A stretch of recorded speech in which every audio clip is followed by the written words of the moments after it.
This guy tried to subdue a crazy person with 40 priors, folks. 40. That's even 30 more than George Floyd. And he was trying to help the passengers who were clearly scared, some of them. And Jordan Neely, unfortunately, died. But I'm not sure that means homicide. I'm not even sure it means manslaughter. But you got this fat, stupid Manhattan DA who only cares about putting Trump and white people in jail. So I would say this Marine is probably in trouble because he's a white guy and some maniacal black guy ended up dead. But my next guest knows a lot more about this stuff than I do. Fox News, radio, Imus, a brilliant career. He's on every Thursday at this time because he's great. Judge Andrew Napolitano.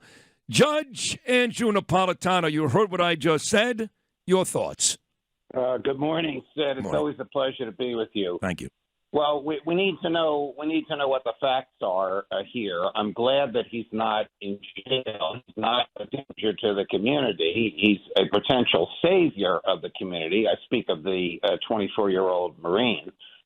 But, you can only use, under the law, you can only use deadly force when you have a reasonable belief that you are being confronted with deadly force.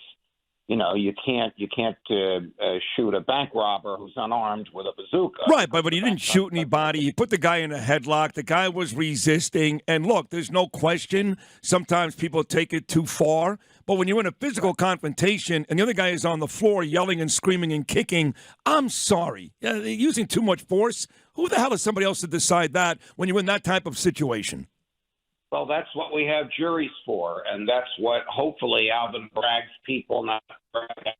But you can't trust Alvin Bragg. You can't trust Alvin Bragg. You can't trust these juries. You can't trust these judges. Where a white guy does something and a black guy ends up dead, he's already guilty. I walked through 5 protests yesterday, Judge, in New York City, these crazy people yelling and screaming, and they know nothing about this case other than Jordan Neely died at the hands of a white man. I'm sick of it.